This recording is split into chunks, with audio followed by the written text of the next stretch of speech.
Friends, top cutting ಆಯಿತು. ಈಗ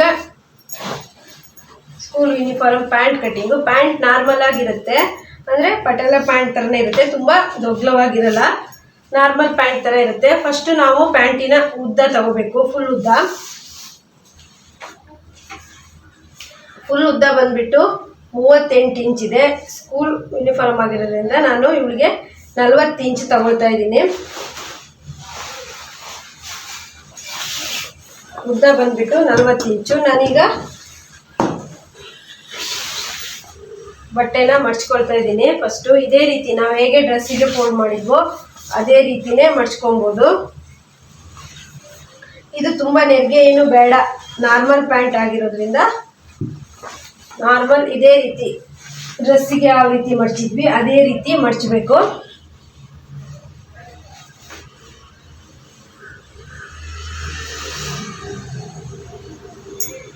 ರೀತಿ ಕರೆಕ್ಟಾಗಿ 4 ಫೋಲ್ಡ್ ಮಾಡಿ ಮಡಚಿ ಇಟ್ಕೊಳ್ಳಿ. ಉದ್ದ ಎಷ್ಟಿದೆ ಅಂತೇಳಿ ಒಂದ್ಸಲಿ ನೋಡಿ. ಕರೆಕ್ಟಾಗಿ 39 ಇಂಚ್ ಇದೆ ಫ್ರೆಂಡ್ಸ್. ನಾವು ಈಗ ಪಟ್ಟಿ ಬಿಟ್ಟು ಅಳತೆ ಪ್ಯಾಂಟಲ್ಲಿ ಪಟ್ಟಿ ಬಿಟ್ಬಿಟ್ಟು ಎಷ್ಟಿದೆ ಅಂತ ಹೇಳ್ಬಿಟ್ಟು ಅಳತೆ ಮಾಡಬೇಕು. ಈ ಮೇಲ್ಗಡೆ ಪಟ್ಟಿ ಬಿಟ್ಬಿಟ್ಟು ಎಷ್ಟಿದೆ ಅಂತ ಒಂದ್ಸರಿ ಅಳತೆ ಮಾಡೋಣ. ಪಟ್ಟಿ ಬಿಟ್ಬಿಟ್ಟು 32 ಇಂಚ್ ಇದೆ. ನಾವು ಇಲ್ಲಿ ಏನು ಚೇಂಜಸ್ ಮಾಡೋದು ಬೇಡ. ಪಟ್ಟಿ ಇಡುವಾಗ 1 ಇಂಚು ಜಾಸ್ತಿ ಇಡ್ತೀವಿ. 5 ಇಂಚ್ ಇದೆ, 6 ಇಂಚ್ ಇಡ್ತೀನಿ, ಯಾಕಂದರೆ 1 ಇಂಚ್ ಉದ್ದ ಇಡಕ್ಕೆ ಹೇಳಿದ್ದಾರೆ. 32 ಇಂಚು ಪಟ್ಟಿ ಬಿಟ್ಬಿಟ್ಟು ಉದ್ದ ಇದೆ. ನಾವು ಈ ಡ್ರೆಸ್ಸನ್ನು ಸೆಟ್ ಮಾಡ್ಕೊಬೇಕು. ಈ ಪ್ಯಾಂಟ್ ಪೀಸ್ ಫ್ಯಾಬ್ರಿಕ್ ಕೊಟ್ಟಿದ್ರಲ್ಲ, ಇದನ್ನು 32 ಇಂಚಿಗೆ ಸೆಟ್ ಮಾಡ್ಕೊಬೇಕು. ಫ್ರೆಂಡ್ಸ್, ಬಟ್ಟೆ ಉಳಿದ್ರೆ ಪ್ಯಾಂಟ್ ಪೀಸಲ್ಲೇ ಕಾಲರು ಮತ್ತು ಸ್ಲೀವಿಗೆ ಪೈಪಿಂಗ್ ಎಲ್ಲ ಕೊಡ್ಬೋದು, ಚೆನ್ನಾಗಿ ಕಾಣಿಸುತ್ತೆ ಯೂನಿಫಾರ್ಮು. 32 ಇಂಚು ಎಕ್ಸ್ಟ್ರಾ ನಾವು ಬಾಟಮ್ ಹತ್ರ ಮಡ್ಚೋಕ್ಕೆ 2 ಇಂಚ್ ಎಕ್ಸ್ಟ್ರಾ ಬಿಟ್ಕೋಬೇಕಾಗತ್ತೆ. 32 ಇಂಚು ಪ್ಲಸ್ 2 ಇಂಚ್ ಆ್ಯಡ್ ಮಾಡಿ 34 ಇಂಚು ಕರೆಕ್ಟಾಗಿ ಫೋಲ್ಡ್ ಮಾಡ್ಕೊಳ್ಳಿ. ಉಳಿದಿರೋ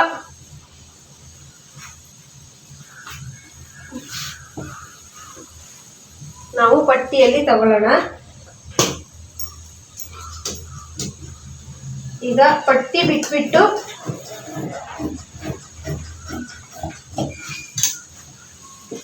ಮೂವತ್ತೆರಡು ಇಂಚಿಗೆ 2 ಇಂಚ್ ಎಕ್ಸ್ಟ್ರಾ ಆ್ಯಡ್ ಮಾಡಿ 34 ಇಂಚು ತಗೊಂಡಿದ್ದೀವಿ. ಅಂದರೆ ಈ ಪಟ್ಟಿ ಬಿಟ್ಬಿಟ್ಟು ಇದಕ್ಕೆ ಈ ಕರೆಕ್ಟಾಗಿ 32 ಇಂಚ್ ಇದೆ, ಇದಕ್ಕೆ ನಾವು 2 ಇಂಚ್ ಎಕ್ಸ್ಟ್ರಾ ಆ್ಯಡ್ ಮಾಡಿದ್ದೀವಿ, ಯಾಕಂದರೆ ಇಲ್ಲಿ ಮಡ್ಚಕ್ಕೆ ಬೇಕು. ಹಾಗಾಗಿ ಈಗ ಯಾವ ರೀತಿ ಕಟ್ಟಿಂಗ್ ಮಾಡೋದು ಅಂತ ಹೇಳ್ಬಿಟ್ಟು ಹೇಳ್ಕೊಡ್ತೀನಿ. ನಾರ್ಮಲ್ ಪ್ಯಾಂಟ್ ಫ್ರೆಂಡ್ಸ್, ಈಗ 32 ಇಂಚು ಇದರ ಉದ್ದ ಆಗಿತ್ತು. ಇದು ಮಡ್ಚಕ್ಕೆ ಬೇಕು ಬಟ್ಟೆ. ಈಗ ಇಲ್ಲಿ ಯಾವುದೇ ಥರ ನಾವು ಬಟ್ಟೆ ಎಷ್ಟು ಬಟ್ಟೆ ಇರುತ್ತೋ ಅಷ್ಟು ಇಡ್ಬೋದು. ನೆರಿಗೆ ಏನಾದರೂ ಕಡಿಮೆ ಬೇಕು ಅಂದರೆ ನೀವು ಕಡಿಮೆ ಮಾಡ್ಕೊಬೋದು. ಈಗ ಅಳತೆ ಪ್ಯಾಂಟಲ್ಲಿ ಬಾಟಮ್ ಎಷ್ಟಿದೆ ಅಂತ ಹೇಳ್ಬಿಟ್ಟು ನೋಡ್ಕೊಬೇಕು. ಅಂದರೆ ಈ ಪಟ್ಟಿ ಬಿಟ್ಬಿಟ್ಟು ಬಾಟಮನ್ನು ಹಿಡಿಬೇಕು. 10 ಇಂಚಿದೆ.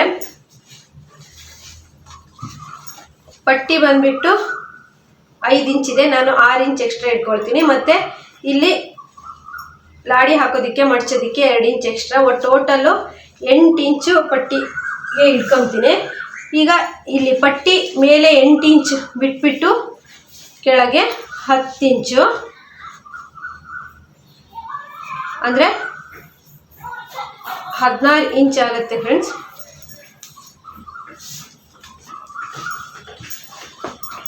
ಇದರ ಬಾಟಮ್ ಬಂದ್ಬಿಟ್ಟು 10 ಇಂಚು ಬಿಟ್ಟಿದ್ದೀನಿ. ಈಗ ಕಾಲು ಬಾಟಮು 6.5 ಇದೆ, ಇದಕ್ಕೆ 2 ಇಂಚ್ ಎಕ್ಸ್ಟ್ರಾ ಆ್ಯಡ್ ಮಾಡ್ತೀನಿ. 9 ಇಂಚು. ತುಂಬ ಜಾಸ್ತಿನೂ ಬೇಡ ಫ್ರೆಂಡ್ಸ್, ಹಾಗಾಗಿ 8.5 ಇಟ್ಕೊಳ್ತೀನಿ. ಯಾಕಂದರೆ ತುಂಬ ಅಗ್ಗ ಇದ್ರೆ ಮಕ್ಕಳಿಗೆ ತುಂಬ ಕಷ್ಟ ಆಗುತ್ತೆ ನಡೆಯುವಾಗೆಲ್ಲ, ಹಾಗಾಗಿ 8.5 ಇಟ್ಕೊತೀನಿ. ಇಲ್ಲಿಂದ ಶೇಪನ್ನು ಹಾಕೊಬೇಕು. ಇಲ್ಲಿಂದ ಒಂದು ಕರು ಶೇಪನ್ನು ಕೊಟ್ಟು ಇಲ್ಲಿಗೆ ಎಂಡ್ ಮಾಡಬೇಕು. ನಾವು ಈ ಅಳತೆ ಪಟ್ಟಿ ಬಿಟ್ಬಿಟ್ಟು ಪಟ್ಟಿಗೆ ಈಗ ಎಕ್ಸ್ಟ್ರಾ ಕಟ್ ಮಾಡ್ಕೊಬೇಕು.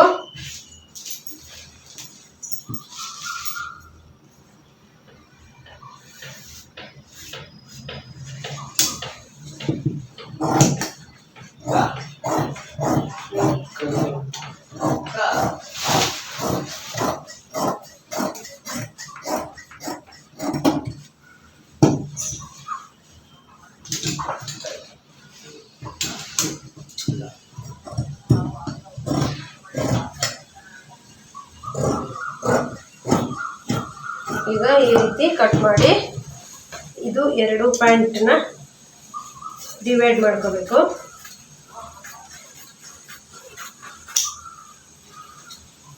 ಇದನ್ನು ಕಚ್ ಹಾಕೊಳ್ಳಿ. ಈಗ 2 ಕಾಲು ಡಿವೈಡ್ ಆಯಿತು. ಈಗ ಇಲ್ಲಿಂದ ಈ ಪಟ್ಟಿ ಕಟ್ ಮಾಡ್ಕೋಬೇಕು. ಈ ಪಟ್ಟಿ ಕಟ್ ಮಾಡಿಕೊಂಡು ನಾವು ಕರೆಕ್ಟಾಗಿ 6 ಇಂಚಿಗೆ ಪಟ್ಟಿನ ಜಾಯಿಂಟ್ ಮಾಡಿದ್ರೆ ಕರೆಕ್ಟಾಗಿ ಪ್ಯಾಂಟ್ ರೆಡಿ ಆಗುತ್ತೆ. ಪ್ಯಾಂಟಿನ 2 ಕಾಲು ರೆಡಿ ಆಯಿತು. ಈಗ ಪಟ್ಟಿ ಕಟ್ ಮಾಡೋದು ಯಾವ ರೀತಿ ಅಂತ ಹೇಳ್ಕೊಡ್ತೀನಿ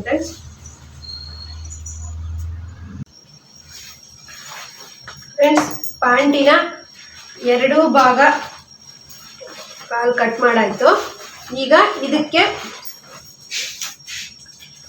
ಅಟ್ಯಾಚ್ ಮಾಡೋದಕ್ಕೆ ಪಟ್ಟಿನ ಯಾವ ರೀತಿ ಕಟ್ ಮಾಡ್ಕೊಳ್ಳೋದು, ಎಷ್ಟು ಇಂಚ್ ಇಟ್ಕೊಳ್ಳೋದು ಅಂತ ಹೇಳ್ಬಿಟ್ಟು ಹೇಳ್ಕೊಡ್ತೀನಿ.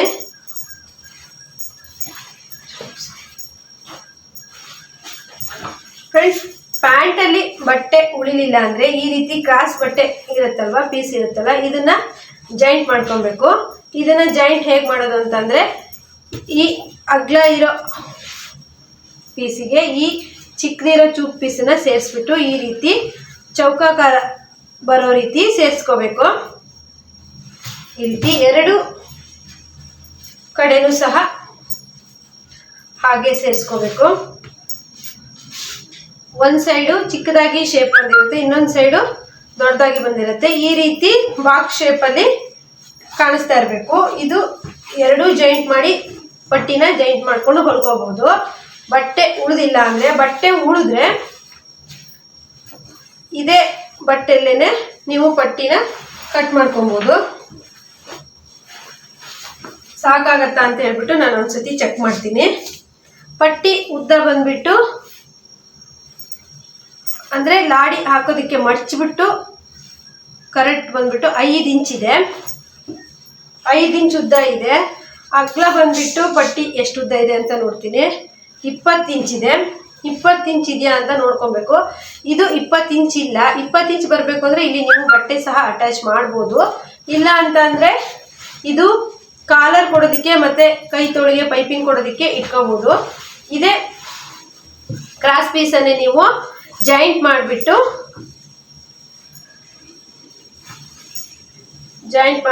ಸಹ ಪಟ್ಟಿಗೆ ಬಳಸ್ಕೋಬೋದು. ಈ ರೀತಿ ಇದೀಗ 20 ಇಂಚ್ ಇದೆಯಾ ಅಂತ ನೋಡ್ಕೋಬೇಕು. ಇದೇ ಫ್ರೆಂಡ್ಸ್ 22.5 ಇದೆ. ಹಾಗಾಗಿ ಇದೇ ರೀತಿ ಇದನ್ನೇ ಸೇರಿಸ್ಕೊಂಡು ಪಟ್ಟಿಗೆ ಈ ಪಟ್ಟಿನ ಕಟ್ ಮಾಡ್ಕೊಳ್ಳೋ ಅಂಥದ್ದು. ಫಸ್ಟು ಅಟ್ಯಾಚ್ ಮಾಡಿಬಿಟ್ಟು ನಂತರ ಪಟ್ಟಿ ರೆಡಿ ಮಾಡ್ಕೊಳ್ಳೋದು ಹೇಳ್ತೀನಿ. ಟಾಪ್ ಕಟಿಂಗ್ ವಿಡಿಯೋ ಏನಾದರೂ ಬೇಕಿದ್ದರೆ ಈ ವಿಡಿಯೋಕ್ಕೆ ಹೋಗಿ ಫ್ರೆಂಡ್ಸ್. ಇದರಲ್ಲಿ ಯೂನಿಫಾರ್ಮ್ ಟಾಪ್ ಕಟಿಂಗ್ ಇದೆ ಫ್ರೆಂಡ್ಸ್. ಈಗ ನಾವು ಪ್ಯಾಂಟ್ ಸ್ಟಿಚ್ ಮಾಡೋಣ. ಫಸ್ಟು ಪಟ್ಟಿ ಸ್ಟಿಚ್ ಮಾಡ್ಕೊಳ್ಳೋದಕ್ಕೆ ಕ್ರಾಸಾಗಿ ಬಟ್ಟೆ ಉಳಿದಿತ್ತಲ್ಲ, ಆ ಬಟ್ಟೆನ ಪಟ್ಟಿಗೆ ಅಟ್ಯಾಚ್ ಮಾಡ್ಕೊಬೇಕು. ನೋಡಿ, ಈ ರೀತಿ ಒಂದು ದೊಡ್ಡ ಕ್ರಾಸ್ ಬಂದಲ್ಲಿ ಚಿಕ್ಕ ಕ್ರಾಸನ್ನು ಸೇರಿಸೋದು. ಇದು ಚೌಕಾಕಾರದ ಪೀಸಾಗಿ ಬರಬೇಕು. ಸ್ಕೂಲ್ ಬಟ್ಟೆಯಲ್ಲಿ ಜಾಸ್ತಿ ಬಟ್ಟೆನ ಕೊಟ್ಟಿರೋದಿಲ್ಲ, ಹಾಗಾಗಿ ನಾವು ಇರೋವಂಥ ಬಟ್ಟೆಯಲ್ಲಿ ಸ್ಟಿಚ್ ಮಾಡಬೇಕು. ಈ ಥರ ಕ್ರಾಸಾಗಿ ಬಂದಿರೋ ಪೀಸ್ ಅಂದರೆ ಪ್ಯಾಂಟಿನ ಕಾಲು ಪಾರ್ಟ್ಸ್ ಕಟ್ ಮಾಡಿರ್ತೀವಲ್ಲ, ಅಲ್ಲಿ ಉಳಿದಿರೋಂಥ ಈ ಕ್ರಾಸ್ ಬಟ್ಟೆನ ಈ ರೀತಿ ಚೌಕಾಕಾರದಲ್ಲಿ ಜಾಯಿಂಟ್ ಮಾಡಬೇಕು. ಒಂದು ಪೀಸು ಕ್ರಾಸ್ ಪೀಸ್ ಚಿಕ್ಕದು, ಒಂದು ದೊಡ್ಡ ಪೀಸು ಹಾಕಿಬಿಟ್ಟು ಜಾಯಿಂಟ್ ಮಾಡಬೇಕು. ಜಾಯಿಂಟ್ ಮಾಡಿ ಕಿನಾರಿ ಸ್ಟಿಚ್ ಹಾಕಿಬಿಟ್ಟು ನಾವು ಸೊಂಟದ ಪಟ್ಟಿಯನ್ನು ರೆಡಿ ಮಾಡ್ಕೊಬೇಕು. ಈಗ ಕಿನಾರಿ ಸ್ಟಿಚ್ಚನ್ನು ಹಾಕ್ತಾಯಿದ್ದೀನಿ. ಫ್ರೆಂಡ್ಸ್, ಈ ವಿಡಿಯೋದಲ್ಲಿ ಕ್ಲಿಯರಾಗಿ ನಾನು ಸ್ಕೂಲ್ ಯೂನಿಫಾರ್ಮ್ ಪ್ಯಾಂಟನ್ನು ಯಾವ ರೀತಿ ಸ್ಟಿಚ್ ಮಾಡೋದು ಅಂತ ಹೇಳಿದ್ದೀನಿ. ಎಲ್ಲೂ ಸ್ಕಿಪ್ ಮಾಡ್ದೇ ವಿಡಿಯೋನ ಫುಲ್ ನೋಡಿ. ವಿಡಿಯೋ ಸ್ವಲ್ಪ ಲೆಂತಿ ಇದೆ, ಆದರೂ ಕಲಿಸೋಕ್ಕಾಗಿ ವಿಡಿಯೋ ಲೆಂತಿ ಆಗುತ್ತೆ ನೋಡಿ. ಈ ರೀತಿ ಸೊಂಟದ ಪಟ್ಟಿ ಪೀಸನ್ನು ಚೌಕಾಕಾರವಾಗಿ ರೆಡಿ ಆಗಬೇಕು. ಈ ಪೀಸು ಹೊಲ್ದಿರೋದು ಹೇಗೆ ಕರೆಕ್ಟಿದೆ ಅಂತ ಗೊತ್ತಾಗುತ್ತೆ ಅಂದರೆ, ಪಟ್ಟಿ ಈ ಥರ ರೆಡಿ ಆದಾಗ ಕರೆಕ್ಟಾಗಿ ಬಂದಿರುತ್ತೆ ಚೌಕಾಕಾರದಲ್ಲಿ. ಆಗ ಸೊಂಟದ ಪಟ್ಟಿ ಪೀಸ್ ರೆಡಿಯಾಗಿದೆ. ಬಟ್ಟೆ ಎಕ್ಸ್ಟ್ರಾ ಇದ್ದರೆ ಈ ರೀತಿ ಜಾಯಿಂಟ್ ಮಾಡೋದು ಬೇಡ. ಬಟ್ಟೆ ಏನಾದರೂ ಕಡಿಮೆ ಬಂದರೆ ಈ ರೀತಿ ಜಾಯಿಂಟ್ ಮಾಡಿಬಿಟ್ಟು ಪಟ್ಟಿಯನ್ನು ರೆಡಿ ಮಾಡಬೇಕು. ಫ್ರೆಂಡ್ಸ್, ನಾನೀಗ ಸೊಂಟದ ಲಾಡಿ ಅಂತ ಹಾಕೋದಕ್ಕಾಗಿ ಸ್ಟಿಚ್ ಮಾಡ್ಕೊತೀನಿ. ಅಂದರೆ ಇದರ ಪಟ್ಟಿ ಉದ್ದ ಬಂದುಬಿಟ್ಟು 7 ಇಂಚ್ ಇಟ್ಕೊಳ್ತಾ ಇದ್ದೀನಿ. ಯಾಕಂದರೆ 39 ಇಂಚು ಪ್ಯಾಂಟಿನ ಪೂರ್ತಿ ಉದ್ದ ಆಗಿರುತ್ತೆ ನೋಡಿ. ಸೊಂಟದ ಅಗಲ ಬಂದುಬಿಟ್ಟು 21 ಇಂಚಿಗೆ ನಾನು ಕಟ್ ಮಾಡಿಕೊಂಡೆ. ಇದರ ಸೊಂಟದ ಅಗಲ 20 ಇಂಚು, ನಾನು 21 ಇಂಚಿಗೆ ಇಟ್ಕೊಂಡೆ. ಯಾಕಂದರೆ ಸ್ಟಿಚ್ ಮಾಡ್ಕೊಳ್ಳೋದಕ್ಕೆ ಮಾರ್ಜಿನಿಗೆ ಬೇಕು. ಹಾಗಾಗಿ ಈಗ ನಾನು ಪಟ್ಟಿಯಲ್ಲಿ 7 ಇಂಚಿಗೆ ಪಟ್ಟಿಯ ಉದ್ದ ಬೇಕು. ಪಟ್ಟಿಯ ಅಗಲ ಬಂದುಬಿಟ್ಟು 20 ಇಂಚ್ ಬೇಕು. ನಾರ್ಮಲಾಗಿ 9th 10th ಮಕ್ಕಳಿಗೆ ಇಷ್ಟು ಇಟ್ಕೊಂಡ್ರೆ ಸಾಕಾಗುತ್ತೆ ನೋಡಿ. ನಾನೀಗ ಪ್ಯಾಂಟಿಗೆ ಲಾಡಿ ಹಾಕೋದಕ್ಕೆ ಯಾವ ರೀತಿ 2 ಇಂಚ್ ಅಥವಾ 1.5 ಇಂಚು ಬಿಟ್ಕೊಬೋದು. ನಾನು ಬಟ್ಟೆನ ಎಕ್ಸ್ಟ್ರಾ ಎಲ್ಲೂ ಕಟ್ ಮಾಡ್ತಿಲ್ಲ. ಯಾಕಂದರೆ ಎಕ್ಸ್ಟ್ರಾ ಬಟ್ಟೆ ಇದ್ದರೆ ಹಾಗೆ ಒಳಗಡೆ ಫೋಲ್ಡ್ ಮಾಡಿ ಸ್ಟಿಚ್ ಮಾಡಿದ್ರೆ ಮಕ್ಕಳು ಉದ್ದ ಆದರೆ ಸಹ ಅದನ್ನು ಸ್ಟಿಚ್ ತಗೊಂಡ್ಬಿಟ್ಟು ರೆಡಿ ಮಾಡ್ಕೊಳ್ತಾರೆ. ಬಟ್ಟೆನ ಎಲ್ಲೂ ವೇಸ್ಟ್ ಮಾಡಿಬಿಡಿ ಫ್ರೆಂಡ್ಸ್ ನೋಡಿ. ಈಗ ನಾನು ಲಾಡಿ ಹಾಕೋದಕ್ಕೆ ಫೋಲ್ಡಿಂಗ್ ಮಾಡಿ ಸ್ಟಿಚ್ ಮಾಡೋದಕ್ಕೆ ರೆಡಿ ಮಾಡ್ತಾಯಿದ್ದೀನಿ ನೋಡಿ ಫ್ರೆಂಡ್ಸ್. ಸ್ವಲ್ಪ ಬಟ್ಟೆ ಮಡಚಿ ಸ್ಟಿಚ್ ಮಾಡಿದೆ. ಯಾಕಂದರೆ ನೆಕ್ಸ್ಟ್ ಇಯರ್ ಅವರಿಗೆ ಪ್ಯಾಂಟನ್ನು ಸ್ವಲ್ಪ ಉದ್ದ ಮಾಡ್ಕೊಬೇಕು ಅಂದರೂ ಸಹ ಈ ಸ್ಟಿಚ್ಚನ್ನು ಬಿಚ್ಚಿ ರೆಡಿ ಮಾಡಿಸ್ಕೋಬೋದು. ಈ ರೀತಿ ಸ್ಟಿಚ್ ಮಾಡ್ಕೊಬೇಕು ಫ್ರೆಂಡ್ಸ್. ಫಸ್ಟು ಪ್ಯಾಂಟಲ್ಲಿ ಪಟ್ಟಿ ರೆಡಿ ಮಾಡೋವಂಥದ್ದು ಇರುತ್ತದೆ. ಎರಡನೇದಾಗಿ ಪ್ಯಾಂಟಿನ ಕಾಲು ರೆಡಿ ಮಾಡೋದಾಗಿರುತ್ತೆ ನೋಡಿ. 7 ಇಂಚಿಗೆ ನಾವು ರೆಡಿ ಮಾಡ್ಕೊಬೇಕು. ಮಡಚಿಬಿಟ್ಟು ಲಾಡಿ ಹಾಕೋದಕ್ಕೆ ರೆಡಿ ಮಾಡಿಕೊಂಡು ಇದನ್ನು ಸ್ಟಿಚ್ ಮಾಡಿದ್ರ ಮೇಲೆ ಈಗ ಪ್ಯಾಂಟ್ ಕಾಲು ಸ್ಟಿಚ್ ಮಾಡೋದಾಗಿರುತ್ತೆ. ಬಾಟಮ್ ಸ್ಟಿಚ್ ಮಾಡಬೇಕಾಗಿರುತ್ತೆ. ನಾನು ಬಾಟಮಿಗೆ 1.5 ಇಂಚು ಬಾಟಮಿಗೆ ಬಿಟ್ಕೊಳ್ತೀನಿ. ಯಾಕಂದರೆ ಸ್ಕೂಲ್ ಯೂನಿಫಾರ್ಮ್ ಆಗಿರೋದ್ರಿಂದ ಬಾಟಮ್ ಸ್ವಲ್ಪ ಅಗಲವಾಗಿರಬೇಕು. ಮತ್ತು ಕ್ಯಾನ್ವಾಸನ್ನು ಹಾಕ್ತೀನಿ ನಾನು ಬಾಟಮಿಗೆ.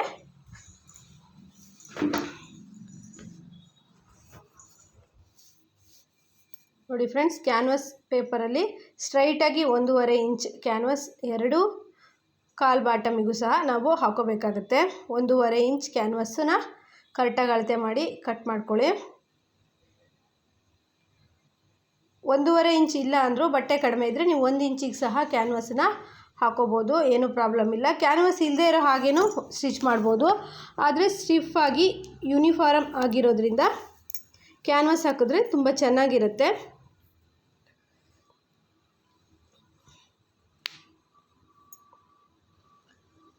ಫ್ರೆಂಡ್ಸ್ ನೋಡಿ, ಈಗ ನಾನು ಬಾಟಮಿಗೆ ಯಾವ ರೀತಿ ಕ್ಯಾನ್ವಾಸನ್ನು ಹಾಕಿ ಸ್ಟಿಚ್ ಮಾಡೋದು ಅಂತ ಹೇಳ್ಕೊಡ್ತೀನಿ. ಇದನ್ನು ನೀವು ಐರನ್ ಮಾಡಿ ಅಂಟಿಸ್ಕೋಬೋದು, ಇಲ್ಲಾಂದರೆ ಈ ರೀತಿ ಸ್ಟಿಚ್ ಮಾಡ್ಕೊಬೋದು, ಏನೂ ಪ್ರಾಬ್ಲಮ್ ಆಗಲ್ಲ.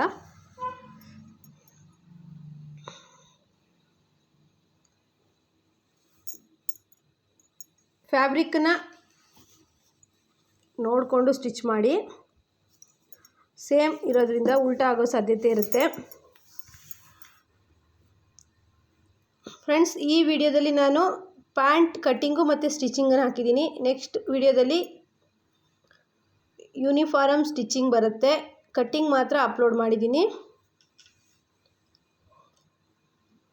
1.5 ಇಂಚ್ ಇದೆಯಾ ಅಂತೇಳ್ಬಿಟ್ಟು ಬಾಟಮ್ ನೋಡ್ಕೊಬೇಕು. 1 ಇಂಚಿಗೆ ಸಹ ಮಾಡ್ಕೊಬೋದು. ಅಂದರೆ ಇವಾಗ 6th ಇಂದ ಚೂಡಿದಾರ ಬಂದಿದೆ ಮಕ್ಕಳಿಗೆ ಯೂನಿಫಾರ್ಮು. ಹಾಗಾಗಿ 6th 7th 8th ಮಕ್ಕಳಿಗೆ ನೀವು 1 ಇಂಚ್ ಬಾಟಮನ್ನು ಮಡ್ಚ್ಕೊಬೋದು. 9th 10th ಅವರಿಗೆಲ್ಲ ನೀವು 1.5 ಇಂಚ್ ಪ್ಯಾಂಟಿನ ಬಾಟಮ್ಗೆ 3ರಿಂದ 4 ಸ್ಟಿಚ್ಚು ಗ್ಯಾಪ್ ಬಿಟ್ಬಿಟ್ಟು ಹಾಕೊಬೇಕಾಗತ್ತೆ. ಅಂದರೆ ಬಾಟಮ್ ಜಾಸ್ತಿ ಕೊಳೆ ಆಗಿರೋದ್ರಿಂದ ವಾಶ್ ಜಾಸ್ತಿ ಬ್ರಷ್ ಮಾಡಿದಾಗ ಏನೂ ಆಗಬಾರ್ದು ಅಂತೇಳ್ಬಿಟ್ಟು ಕ್ಯಾನ್ವಾಸ್ ಹಾಕಿ 3-4 ಈ ರೀತಿ ಸ್ಟಿಚ್ಚನ್ನು ಹಾಕಿದರೆ ಸ್ಟಿಫಾಗಿ ಇರುತ್ತೆ. ನೋಡಿ ಫ್ರೆಂಡ್ಸ್, ಗ್ಯಾಪ್ ಬಿಟ್ಬಿಟ್ಟು 1/4 ಇಂಚಿಗೆ ಈ ರೀತಿ ಸ್ಟಿಚ್ಚನ್ನು ಹಾಕ್ಕೊಂಡಿದ್ದೀನಿ. ಈಗ ಬಾಟಮ್ ಅಗಲ ಬಂದುಬಿಟ್ಟು 7.5 ಇತ್ತು. ನಾನೀಗ ಪ್ಯಾಂಟಿನ ಪೂರ್ತಿ ಉದ್ದ ನೋಡ್ಕೊಳ್ತಿದ್ದೀನಿ. ಪೂರ್ತಿ ಉದ್ದ ಅಂದರೆ ಪಟ್ಟಿ ಸೇರಿ 39 ಇಂಚು ಬೇಕು ಇವರಿಗೆ. ಈಗ ಪ್ಯಾಂಟಿನ ಅಗಲ ಬಂದುಬಿಟ್ಟು 7.5 ಇಂಚ್ ಇಟ್ಕೊಳ್ತಾ ಇದ್ದೀನಿ.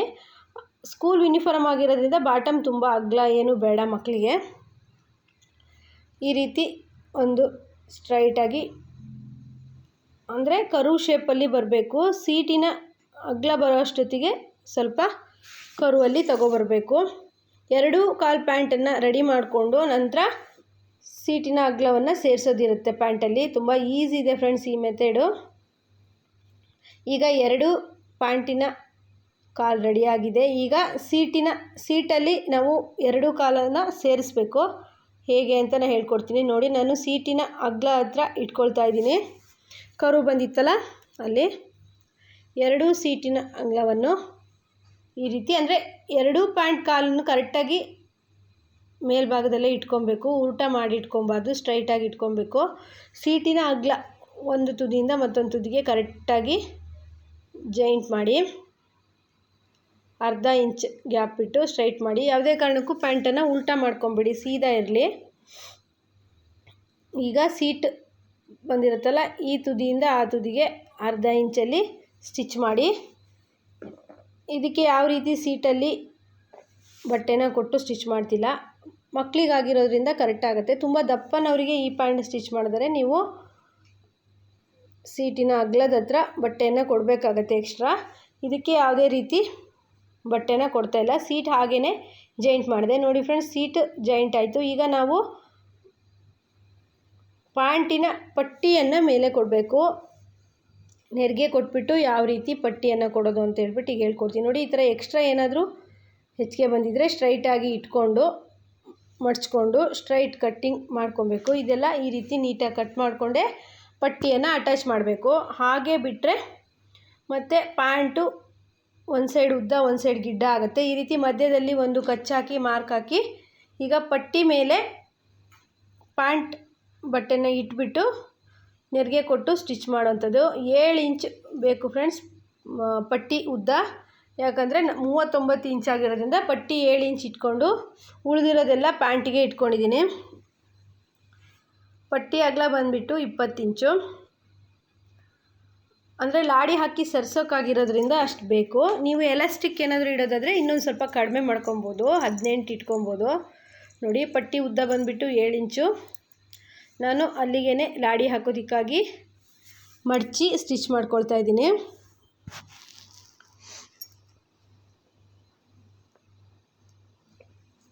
ಪೂರ್ತಿ ಪಟ್ಟಿಗೂ ಸಹ ಈ ರೀತಿ ಮಡಚಿ ಸ್ಟಿಚ್ ಮಾಡ್ಕೊಳ್ಳಿ. ನೆಕ್ಸ್ಟು ಪ್ಯಾಂಟ್ ಪೀಸನ್ನ ಪಟ್ಟಿಗೆ ಅಟ್ಯಾಚ್ ಮಾಡುವಂಥದ್ದು, ನೆರಿಗೆ ಕೊಡುವಂಥದ್ದು. ನೆರಿಗೆ ಸ್ಕೂಲ್ ಯೂನಿಫಾರ್ಮಲ್ಲಿ ಜಾಸ್ತಿ ಬರಲ್ಲ, ಎಷ್ಟು ಬರುತ್ತೋ ಅಷ್ಟು ನೆರಿಗೆನ ಕೊಡಬೇಕು. ನೋಡಿ ಫ್ರೆಂಡ್ಸ್, 7 ಇಂಚಿಗೆ ಕರೆಕ್ಟಾಗಿ ರೆಡಿ ಮಾಡಿದೆ. 7.25 ಇದೆ ಅಂದರೆ ಮಾರ್ಜಿನ್ ಸ್ಟಿಚ್ ಮಾಡೋದಕ್ಕೆ 1/4 ಇಂಚ್ ಬೇಕಾಗುತ್ತೆ. ಈಗ ನೋಡಿ ಈ ರೀತಿ ಜಾಯಿಂಟ್ ಬರುತ್ತೆ. ಎಲ್ಲ ಒಟ್ಟು ಟೋಟಲ್ ಬಂದುಬಿಟ್ಟು 39 ಇಂಚ್ ಬೇಕಾಗುತ್ತೆ. ನೋಡಿ, ಮಧ್ಯದಲ್ಲಿ ಕಚ್ ಹಾಕ್ಕೊಂಡು ಈಗ ಪಟ್ಟಿ ಅಟ್ಯಾಚ್ ಮಾಡೋದು. ಹೇಗಂದರೆ ಫ್ರೆಂಡ್ಸ್, ಆ ಕಚ್ಚು ಬಂದಿರುತ್ತಲ್ಲ ಅಲ್ಲಿ ಮಧ್ಯ ನೆರಿಗೆ ಬರುತ್ತೆ. ಕರೆಕ್ಟಾಗಿ ನಮಗೆ ನೆರಿಗೆ ಕೊಡೋದಕ್ಕೆ ಕರೆಕ್ಟಾಗಿ ಗೊತ್ತಾಗುತ್ತೆ ಕಚ್ ಹಾಕೊಂಡ್ರೆ. ಕಚ್ ಹಾಕಿಲ್ಲ ಅಂದರೆ ಅಷ್ಟು ಗೊತ್ತಾಗಲ್ಲ. ನೋಡಿ, ಪಟ್ಟಿಯ ಮೊದಲು ಸ್ಟಾರ್ಟಿಂಗಲ್ಲಿ ಎಲ್ಲಿ ನಾವು ಜಾಯಿಂಟ್ ಮಾಡಿರ್ತೀವೋ ಅಲ್ಲಿಂದ ಸ್ಟಿಚ್ ಮಾಡಿಕೊಂಡು 5 ಇಂಚ್ ಹೊಲ್ಕೊಬೇಕು ನಾವು. ನೋಡಿ, ಆ ಕಚ್ಚು ಕರೆಕ್ಟಾಗಿ ಈ ಕಚ್ಚಿಗೆ ಬರಬೇಕು. 5 ಇಂಚನ್ನ ಸ್ಟಿಚ್ ಮಾಡಿಕೊಂಡು 5 ಇಂಚು ಆದ್ರ ಮೇಲೆ ಅಲ್ಲಿಂದ ನೆರಿಗೆ ಕೊಡಬೇಕು ಫ್ರೆಂಡ್ಸ್. ಮತ್ತು ಕಚ್ ಎಲ್ಲಿಗೆ ಬರುತ್ತೋ ಅಲ್ಲಿ ತನಕ ನೆರಿಗೆ ಕೊಡಬೇಕು. ಒಟ್ಟು ಟೋಟಲ್ 6 ನೆರಿಗೆ ಬರುತ್ತೆ. ಫ್ರಂಟಲ್ಲಿ 3 ನೆರಿಗೆ, ಬ್ಯಾಕಲ್ಲಿ 3 ನೆರಿಗೆ ಬರುತ್ತೆ ಪ್ಯಾಂಟ್ ವೇರ್ ಮಾಡಿದಾಗ. ನೋಡಿ ಫ್ರೆಂಡ್ಸ್, 5 ಇಂಚ್ ಫಸ್ಟ್ ಸ್ಟಾರ್ಟಿಂಗ್ ಹೊಲಿದ್ಬಿಟ್ಟು 5 ಇಂಚ್ ನಂತರ ನೆರಿಗೆ ಕೊಡಬೇಕು. ಮತ್ತು ಪಟ್ಟಿ ಕಚ್ಚು ಮತ್ತು ಪ್ಯಾಂಟ್ ಪೀಸಿನ ಕಚ್ಚು ಎರಡೂ ಕರೆಕ್ಟಾಗಿ ಜಾಯಿಂಟ್ ಆಗ್ತಾ ಇರಬೇಕು. ಅಲ್ಲಿ ತನಕ ನೆರಿಗೆ ಕೊಡಬೇಕು. ಕಚ್ಚಿಂದ ಈ ಕಡೆ 3 ನೆರಿಗೆ, ಕಚ್ಚಿಂದ ಆ ಕಡೆ 3 ನೆರಿಗೆ, ಮತ್ತು ಅಲ್ಲಿಂದ ಮತ್ತೆ 5 ಇಂಚಿಗೆ ಸೇರಿಸ್ಬೇಕು. ಸೇಮ್ ಫ್ರಂಟು ಬ್ಯಾಕು ಇದೇ ರೀತಿ ಸ್ಟಿಚ್ ಮಾಡುವಂಥದ್ದು ಇರುತ್ತದೆ. ಫ್ರೆಂಡ್ಸ್, ಈ ವಿಡಿಯೋದಲ್ಲಿ ಏನಾದರೂ ನಿಮಗೆ ಡೌಟ್ಸ್ ಇದ್ದರೆ ಕಮೆಂಟ್ ಮಾಡಿ. ಇನ್ನು ತುಂಬ ಯೂನಿಫಾರ್ಮ್ ಸ್ಟಿಚ್ಚಿಗೆ ಬಂದಿದೆ. ಏನಾದರೂ ಡೌಟ್ಸ್ ಇದ್ದರೆ ನಾನು ಡೌಟ್ಸನ್ನು ಕ್ಲಿಯರ್ ಮಾಡ್ತೀನಿ. ನೋಡಿ, ಈಗ 5 ಇಂಚಿಗೆ ಕರೆಕ್ಟಾಗಿ 5 ಇಂಚು ಸ್ಟಿಚ್ ಮಾಡಿಕೊಂಡು ಮತ್ತೆ ನೆರಿಗೆಯನ್ನು ಕೊಡಬೇಕು. ಆದರೆ ಒಂದು ಇಂಪಾರ್ಟೆಂಟಾಗಿ ಏನು ಅಂದರೆ, ನಾವು ಹಾಕಿರೋಂತಹ ಕಚ್ಚನ್ನು ಹಾಕಿರ್ತೀವಲ್ಲ, ಆ ಪಾಯಿಂಟ್ ಅಂದರೆ ಪಟ್ಟಿಯಲ್ಲಿ ಕಚ್ಚು ಹಾಕಿರೋದು, ಪ್ಯಾಂಟ್ ಪೀಸಲ್ಲಿ ಕಚ್ಚಾಗಿ ಎರಡೂ ಕರೆಕ್ಟಾಗಿ ಇರಬೇಕು. ಆಗ ನೆರಿಗೆ ಕರೆಕ್ಟಾಗಿ ಬರುತ್ತೆ. ಫ್ರೆಂಡ್ಸ್, ಪ್ಲೇಟ್ ನೆರಿಗೆಯನ್ನು ಕೊಡ್ತಾಯಿದ್ದೀನಿ ನಾನು. ಈ ನೆರಿಗೆ ಯಾವುದೇ ರೀತಿ ಐರನ್ ಬೇಡ, ಅಷ್ಟು ನೀಟಾಗಿರುತ್ತೆ. ನಾನು ಸ್ಟಿಚ್ ಆದ ನಂತರ ನಿಮಗೆ ತೋರಿಸ್ತೀನಿ ಯಾವ ರೀತಿ ನೆರಿಗೆ ಬಂದಿದೆ ಅಂತೇಳ್ಬಿಟ್ಟು. ಕೆಲವೊಂದು ಸಲ ನಾವು ನೆರಿಗೆ ಕೊಟ್ಟಾಗ ಅದನ್ನು ಹಿಡಿದ್ಬಿಟ್ಟು ಐರನ್ ಮಾಡಿದ್ರಷ್ಟೇ ಕಾಣ್ತಾ ಇರುತ್ತೆ. ಆದರೆ ಈ ಪ್ಲೇಟ್ ನೆರಿಗೆಲಿ ಆ ರೀತಿ ಇಲ್ಲ. ಒಂದು ಸಲ ನಾವು ತೊಳೆದು ಐರನ್ ಮಾಡಿಬಿಟ್ರೆ ಕ್ಲೀನಾಗಿ ನೀಟಾಗಿರುತ್ತೆ ನೆರಿಗೆ. ಅಂದರೆ ಪ್ಲೇಟ್ ನೆರಿಗೆ ಕೊಟ್ಟಿರೋದು. ನೀವು ಸಹ ಅದೇ ರೀತಿ ಪ್ಲೇಟ್ ನೆರಿಗೆ ಕೊಡಿ. ತುಂಬ ಚಿಕ್ಕ ಚಿಕ್ಕ ನೆರಿಗೆನ ಯೂನಿಫಾರ್ಮ್ಗೆ ಕೊಡಬಾರ್ದು. ನೋಡಿ ಫ್ರೆಂಡ್ಸ್, ಈಗ ಪ್ಯಾಂಟ್ ರೆಡಿ ಆಯಿತು. 39 ಇಂಚು ಕರೆಕ್ಟು ಪಟ್ಟಿ ಮತ್ತು ಪ್ಯಾಂಟ್ ಕಾಲು ಸೇರಿ 39 ಇಂಚು ಇದೆ. ಕೊಟ್ಟಿರೋ ಅಂಥವರಿಗೂ ಸಹ 39 ಇಂಚ್ ಬೇಕು. ನಾನು 40 ಇಂಚ್ ಇಡೋದು ಅಂತ ಅಂದ್ಕೊಂಡಿದ್ದೆ. 40 ಇಂಚ್ ಉದ್ದ ಆಗುತ್ತೆ ಅವಳಿಗೆ, ಹಾಗಾಗಿ ನಾನು 39 ಇಂಚ್ ಇಟ್ಟೆ. ಈಗ ಪಟ್ಟಿ ಮತ್ತು ಪ್ಯಾಂಟ್ ಪೀಸನ್ನು ಜಾಯಿಂಟ್ ಮಾಡಿದ್ರಲ್ಲ, ಅಲ್ಲಿ ಕೂಳೆ ಮೇಲೆ ಒಂದು ಹೊಲಿಗೆ ಹಾಕಬೇಕು. ಕಿನಾರಿ ಸ್ಟಿಚ್ ಅಂತಾರೆ. ಅದನ್ನು ಹಾಕಿ ಅಂದರೆ ಯೂನಿಫಾರಮ್ ಫಿನಿಶಿಂಗ್ ನೀಟಾಗಿ ಬರುತ್ತೆ. ಫ್ರೆಂಡ್ಸ್, ಈ ಯೂನಿಫಾರ್ಮ್ ಹೊಲಿತಿದ್ದೀರಾ ಅಂದರೆ ನೀಟ್ ಫಿನಿಶಿಂಗ್ ಕೊಡಬೇಕಾಗತ್ತೆ ಮಕ್ಕಳಿಗೆ. ನೋಡಿ ಫ್ರೆಂಡ್ಸ್, ಕಿನಾರಿ ಸ್ಟಿಚ್ಚನ್ನು ಪೂರ್ತಿಯಾಗಿ ಹಾಕ್ಬೋದು. ಮತ್ತು ಇದರ ಮೇಲೆ ಒಂದು 1/4 ಇಂಚ್ ಬಿಟ್ಟು ಮತ್ತೊಂದು ಸ್ಟಿಚ್ಚನ್ನು ಸಹ ಹಾಕ್ಬೋದು. ನಿಮಗೆ ಹೇಗೆ ಅನುಕೂಲ ಆಗುತ್ತೆ ಹಾಗೆ ಸ್ಟಿಚ್ ಮಾಡಿ. ಪ್ಯಾಂಟ್ ಫ್ರೆಂಡ್ಸ್, ನಾನು ಪ್ಯಾಂಟ್ 10 ಗಂಟೆಗೆ ಹೊಲಿಯೋಕ್ಕೆ ತಗೊಂಡಿದ್ದೆ. ರಾತ್ರಿ 10:15 ಅಂದರೆ 10:15 ಅನ್ನೊತ್ತಿಗೆ ಪ್ಯಾಂಟನ್ನು ನಾನು ಮುಗಿಸಿದ್ದೀನಿ. 15 ನಿಮಿಷವೂ ಬೇಡ, ನಾನು ಮಧ್ಯೆ ಒಂದು ಎದ್ದುಬಿಟ್ಟು ಸ್ಟಿಚ್ ಮಾಡಿದೆ. ನೋಡಿ ನೆರಿಗೆ ಹೇಗೆ ಪ್ಲೇಟ್ ನೆರಿಗೆ ಕೊಟ್ಟಾಗ ಕ್ಲೀನಾಗಿ ಬರುತ್ತೆ. ನೋಡಿ, ಫ್ರಂಟಲ್ಲಿ 3 ನೆರಿಗೆ, ಬ್ಯಾಕಲ್ಲಿ 3 ನೆರಿಗೆ. ನೀವು ಕರೆಕ್ಟಾಗಿ ಕಚ್ಚಿಂದ ಕಚ್ಚಿಗೆ ಸ್ಟಿಚ್ ಮಾಡಿಕೊಂಡ್ರೆ ಪ್ಯಾಂಟು ಕರೆಕ್ಟಾಗಿರುತ್ತೆ. Friends, pant cutting stitching video ನಿಮಗೆಲ್ಲ ಹೇಗೆ ಅನ್ನಿಸ್ತು ಅಂತ ಕಮೆಂಟ್ ಮಾಡಿ. ನಿಮ್ಮ ಕಮೆಂಟಿಗೆ ನಾನು ವೆಯ್ಟ್ ಮಾಡ್ತಾ ಇರ್ತೀನಿ. ನೋಡಿ ಫ್ರೆಂಡ್ಸ್, ಪಟ್ಟಿ 7 ಇಂಚು ಮತ್ತು ಪ್ಯಾಂಟು ಪೂರ್ತಿ 39 ಇಂಚು. ಫ್ರೆಂಡ್ಸ್, ನೆಕ್ಸ್ಟ್ ವಿಡಿಯೋದಲ್ಲಿ ಯೂನಿಫಾರಮ್ ಸ್ಟಿಚಿಂಗ್ ವಿಡಿಯೋ ಬರುತ್ತೆ. ಬಾಯ್.